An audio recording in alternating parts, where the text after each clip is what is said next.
Ispen 200.000 brezhonegger vije ba Breizh hervekon, me ped a zo in gwirionne. Ne ket dez gout, kar evit poen na veke kontet ar gomzerien, gwechebet, ni blerbet.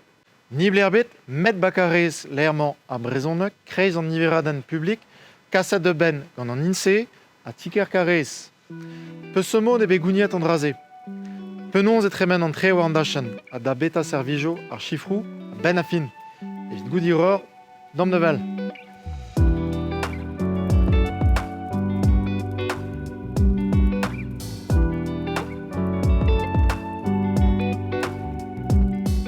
Ne veredigez deja zo un dra officiel bakareiz. A goudeze, po a lance da ne veredigez, oa di babet ober un espèce enklask war a brezhoneg da heul a ne veredigez officiel. A ne ket vech kentan an. Ne ka vech kentan an terd gwech he. A vech kentan oa get dovil dozek, a goudeze oa get dovil seitek, a blama e had lance an trau. Deman deja e ret kaut an o tregez. Hag vit kaout an o tregez, red ober ar goulenn gant an inse, goudeze veret mont dabaris, pez veret le comité du secret, hag goudeze rot dimp, asont dimp ober an enklask. An eus ket me karez na han, ba Breizh, an eus bet an o treze. Neus ket me karez, neus goulet ober. Réel neus hoan war d'ober, met pa vel an peser labour zo a rok, betek bremañ ninkedet ar pen. Hag a fet chifrou na han pigur peus gouet diouwech dija, pez ce chifrou peus kad na han pet den oa ar brezhoneg bakarez. A vech kentan oa an a treg on regan hag gomze brezhoneg. An eigwech oa kemet treg on regant, met ar boblans bakareiz zo et war ne betad a boe. Kar barsan tregont dregant peus kad, a zo surtout du koz sur war. Ya, rego zo, met mameus tra zo on toulet mat betek ugela hag gomz brezhoneg, a zo dedennet gant brezhoneg. An e betan zo tre ugela hag do ugela.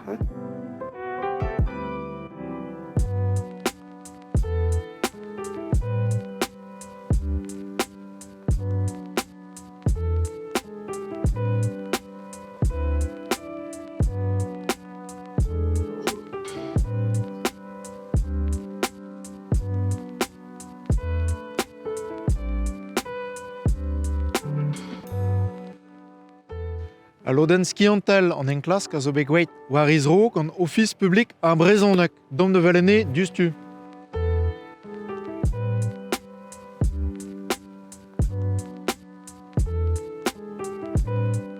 France a bez neus nemet ur gumun a zo bet otreet d'ober an enklask a genver gant an niveradeg eo kareiz nie, neus ket bet kumun al e bet e France a zo bet otreet d'ober unan diwar ben neus forz petra.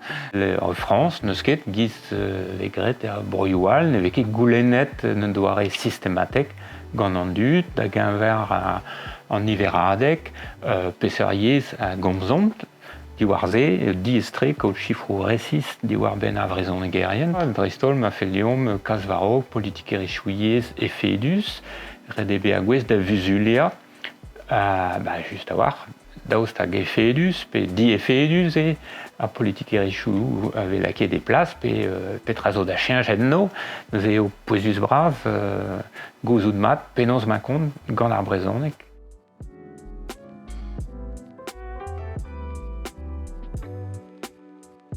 Just a war, interes sort enklasko, ne ket depkin kaout chifrou urvech, me be a gwez da genveria gant ar memes enklask gret ar blavechou a rok. Dareiz, ne glod ket pendaben gant stad an trao e Breizh. An dar ma peus c'hoant ya kuit un dut gout e triver vla. Pegur gout ar vacheloriez, ya kuit a vrezhonegerien, da studia d'ar skolioù meur, nezistron ket war l'er.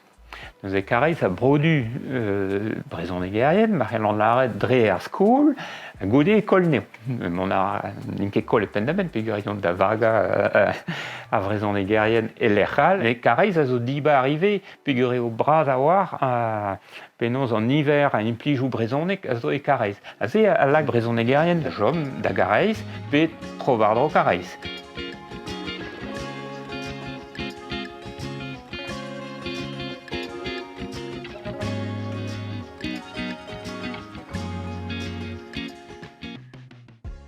Dost hag evit poezus en amzer de zon, a vije gwelet an meubez labour, an kuminioù alba Breizh.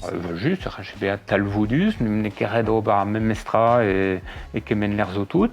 Pez ve fait poezus et ve fait kaut un nebet goulennou, en hiver avec, avait fait roet dans nol, cherche à manchou poblans, a zo ive e Breizh, kalstu deus an diaviz en emstai e Breizh, hag an razen eus levezon, evel just var stad ariez, ket var an hiver adut, mais var an dregantad adut a war ariez e l'er peler, hag traoù Talvoudus avait fait da dena diwar-se.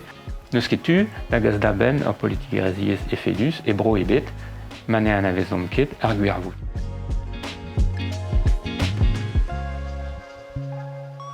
Bruz o gant karez evit politikerez yez a gwire o vechroaz gant an hiveradek dibarman. Daou chom war revez gant disorou ma meustra paneron nemet ur skeudenn deus emdroadur a brezhoneg amman. A out kadin disorou klok daou gortoz, daou vil, pe va war nugan. Tiano!